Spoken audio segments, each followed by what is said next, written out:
देवियों और सज्जनों, जगदीश सोशल मीडिया नेटवर्क में आप सभी का दिल से स्वागत। प्रतिदिन के अनुसार प्रस्तुत करते हैं स्वामी वासुदेवानंद जी सरस्वती इनके अमृतमय वाणी द्वारा विष्णु सहस्त्र नाम प्रवचन। प्रथम नमन आपको। जय गुरुदेव। श्री विष्णु सहस्त्रनाम ज्ञान यज्ञ प्रवचन क्रमांक 422, श्लोक क्रमांक 57 और नाम क्रमांक 406। जय महाकाल। आज 10 जुलाई 2021 है और आज से अपना महामृत्युंजय महायज्ञ 216 दिन शेष है। जय महामृत्युंजय महायज्ञ। ओम त्र्यंबकं यजामहे सुगंधिं पुष्टिवर्धनम् उर्वारुकमिव बन्धनान् मृत्युर्मुक्षीयमामृतात्। समस्त जन कल्याणे निरतं करुणामयं नमामि चिन्मयं देवं सद्गुरुं ब्रह्मविद्वरम्। नमः चिन्मय देवाय तेजोमयाय धीमहि सुबोधानंद रूपाय नमः पुरुषोत्तमाय च। शांताकारं भुजगशयनं पद्मनाभं सुरेशं विश्वाधारं गगनसदृशं मेघवर्णं शुभांगं लक्ष्मीकान्तं कमलनयनं योगिभिर्ध्यानगम्यं वंदे विष्णुं भवभयहरं सर्वलोकैकनाथं। महायोगपीठे तटे भीमरथ्यां वरं पुण्डरीकाय दातुं मुनीन्द्रैः समागत्य तिष्ठन्तमानन्दकन्दं परब्रह्मलिङ्गं भजे पाण्डुरङ्गम्। वैकुण्ठः पुरुषः प्राणः प्राणदः प्रणवः पृथुः हिरण्यगर्भः शत्रुघ्नो व्याप्तो वायुरधोक्षजः। ओम पुरुषाय नमः। ओम तत्सत्।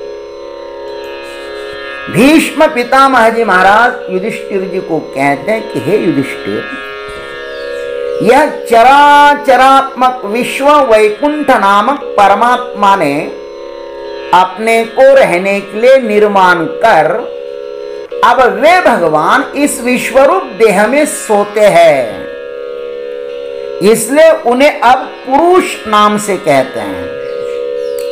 पुरुषः इसका अर्थ है विश्वरूप शरीर में शयन करने वाले। भाष्यकार एक एक नाम का बहुत ही सुंदर अर्थ बता रहे हैं। भाग्य है हमारा, सौभाग्य है कि हमें इन विष्णु सहस्त्र नाम पर चिंतन करने का अवसर मिल रहा है। सद्गुरु की कृपा है। सद्गुरु ने ज्ञान दिया न होता, प्रेम किया न होता, तो शायद ये दिव्य ज्ञान हमारे पास आज न होता। भगवत कृपा है, सद्गुरु का आशीर्वाद। देखिए भाष्यकार जी क्या कहते हैं। सर्वस्मात् पुरा सदनात्, सबसे पहले होने के कारण भगवान को पुरुष कहते हैं। सर्व पापस्य सदनात् वा पुरुषः सह यत् पूर्वोस्मात् सर्वस्मात् सर्वान् पाप्मनः औषध तस्मात् पुरुषः। ऐसा श्रुति ने भी कहा है। दूसरा अर्थ करते हैं, सब पापों का उच्छेद करने वाले होने से पुरुष है। श्रुति कहती है वह जो सबसे पहले था सब पापों को भस्म कर देता है, इसलिए पुरुष है। तीसरा अर्थ, परिशयनात् वा पुरुषः। श्रुति कहती है सवा अयम पुरुषः सर्वासु पुरुषु पुरुषयः इति श्रुतेः। तीसरा अर्थ है ये, अथवा पूर्व यानी शरीर में शयन करने के कारण पुरुष है। श्रुति ने क्या कहा, वह यह पुरुष सब पूर्व में पुरुष है, माने पुरियों में शयन करने वाला है। भाष्यकार जी ने इस पुरुष नाम के 3 अर्थ किए हैं। आइए इस पर हम ईश कृपा से एवं गुरुदेव के आशीर्वाद से यथा समय, यथाधीतम, यथामति और यथाक्रम चिंतन करते हैं। पुरुष का पहला अर्थ है सर्वस्मात् पुरा सदनात्, सबसे पहले होने के कारण परमात्मा पुरुष है। परमात्मा इस जगत का अभिन्न निमित्तोपादान कारण होने के कारण वे इस जगत के पहले हैं। नियम यही है कि कार्य के पहले कारण को होना ही चाहिए। अलंकारों से पहले सुवर्ण होना चाहिए, घट से पहले माटी होनी चाहिए, वैसे ही जगत के पहले जगत निर्माता होना ही चाहिए। छांदोग्य श्रुति कहती है सदैव सौम्य इदमग्र आसीत् एकमेवाद्वितीयम्। हे सौम्य, उत्पत्ति से पूर्व यह दिखने वाला नाम रूपात्मक जगत सजाति विजाति और स्वगत भेद से शून्य एकमात्र अद्वितीय सत तत्व ही था। मुद्गल श्रुति ने भी कहा है, क्या कहा?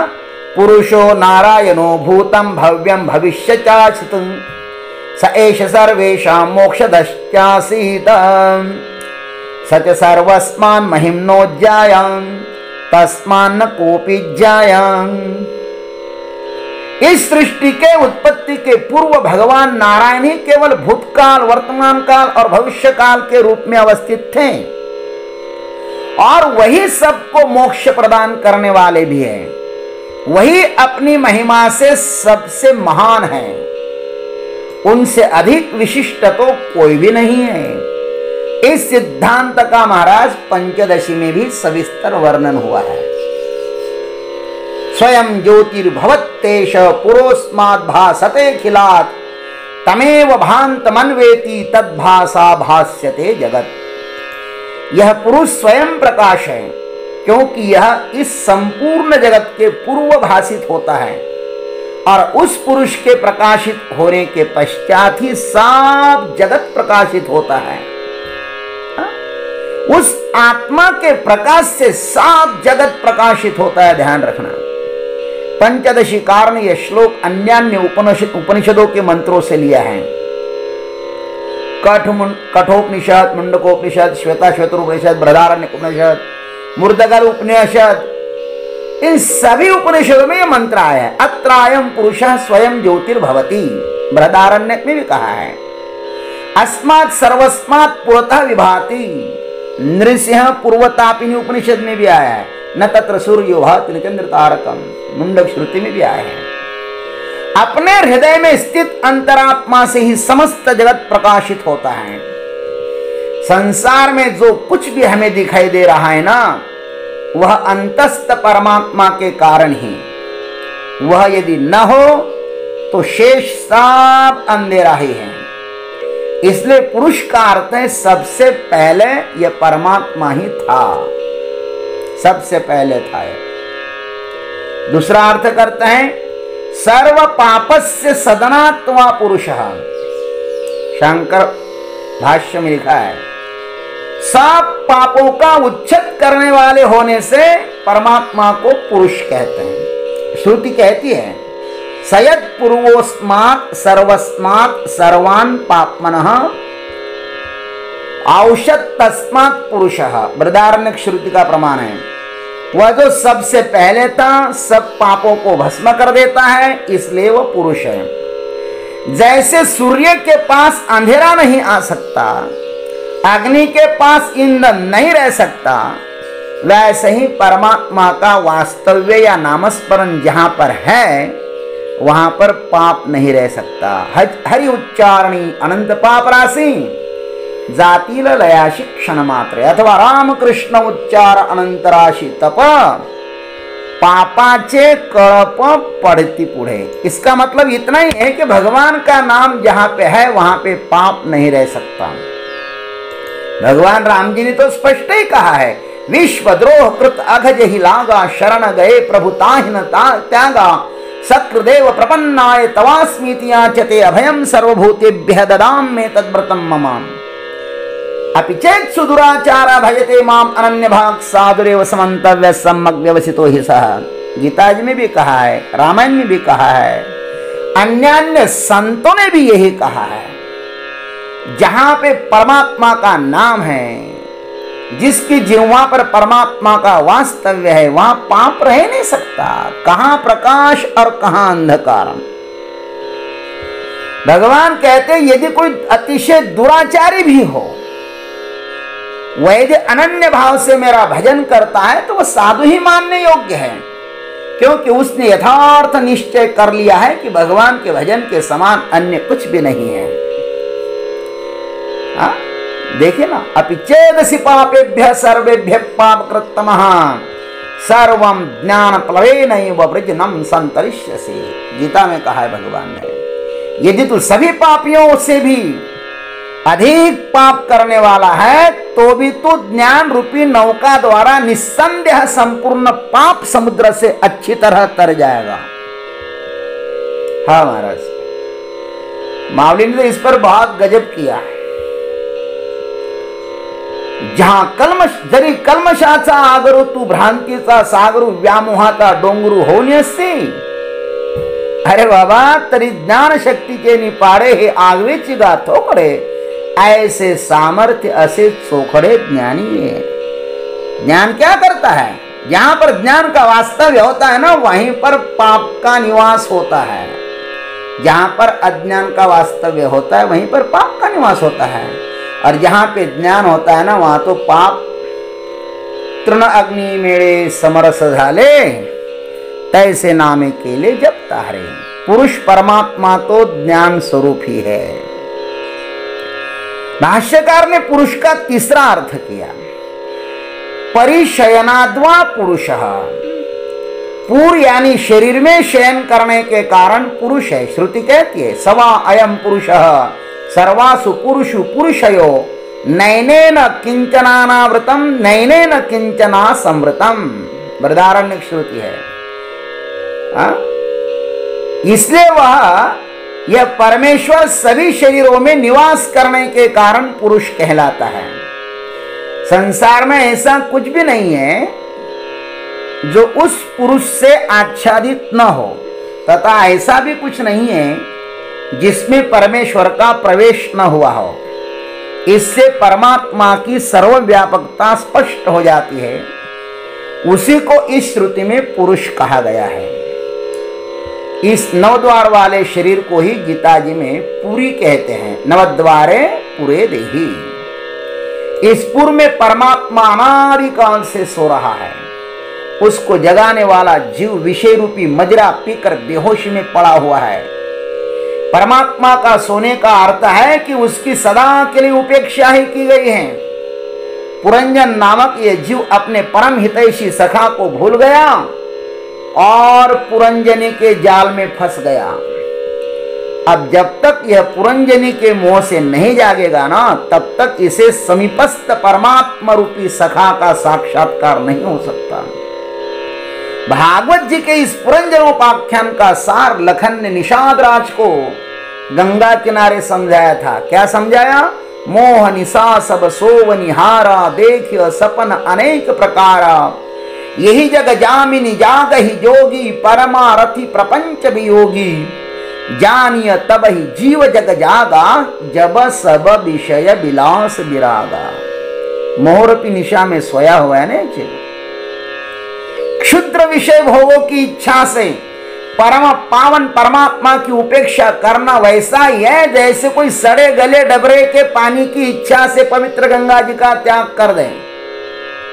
ऐसा होता है महाराज। जब हम 1984 की बात है, जब हम गंगा जी में स्नान करने जा रहे थे, ऋषिकेश की बात है। उस समय ऋषिकेश में हम लोग कैलाश आश्रम में पढ़ते थे। दोपहर जब गंगा जी में स्नान करने गए थे, तब कर्नाटक से तीर्थयात्रियों की बस आई थी। गंगा जी पर वे भी स्नान करने आए थे। बारिश का समय था, अतः गंगा जी का पानी थोड़ा उन्हें मैला मिट्टी मिश्रित दिखाई दिया। और पास में ही एक गांव का नाले का पानी था, बहुत सुंदर बह रहा था। वह उन्हें स्वच्छ दिखाई दिया तो उन मूर्खों ने गांव से आने वाले स्वच्छ पानी में स्नान आदि किया। इतनी भी अक्कल नहीं थी उनके पास। हमने जब उनको बताया तब वे पश्चाताप में डूब गए। क्या उनको इतना ही समझ में नहीं आया? मुझे आश्चर्य हुआ था, गंगा का पानी क्या और गांव के नाले का पानी क्या। खैर, आज उनकी बात तो छोड़ दो, लेकिन आज इन विषय लंपटों को देखकर भी आश्चर्य ही हो रहा है। वे मानो कुतिया के दूध के लिए कामधेनु के अमृत रूपी दूध का त्याग कर रहे हैं। कोक शास्त्र के लिए प्रस्थान त्रयी का त्याग कर रहे हैं। वे मानो शराबी गंजड़ियों की संगत के लिए ब्रह्मविद सदगुरु का त्याग कर रहे हैं, अर्थात विषय भोग के लिए परमात्मा को छोड़ रहे हैं। ध्यान रखना, इस महापाप का मूल्य चुकाना होगा। ऐसे महापापियों को पुनः यह सुंदर नरदेह नहीं मिलेगा। ये तो देव दुर्लभ है। इसलिए समय से पहले ही सावधान हो जाना चाहिए और अपने भीतर सोए हुए परम पुरुष को जगाना चाहिए। वही हमारी मृत्यु संसार सागर से रक्षा करेगा। इसलिए उस परमात्मा को जानो। परीक्ष लोकान कर्मचितान ब्राह्मणः। जैसे परीक्षित जी महाराज ने उस परमात्मा को समस्त भूतों में देखा था, वैसे ही हमें उस परम पुरुष को देखना चाहिए। ओम तत्सत। जय गुरुदेव, जय जगदीश्वर, जय जय महाकाल। अभी आप सुन रहे थे स्वामी वासुदेवानंद जी सरस्वती इनके अमृतमय वाणी द्वारा विष्णु सहस्त्र नाम ज्ञान यज्ञ प्रवचन का अगला भाग लेकर कल सुबह फिर उपस्थित होंगे। हरिओम।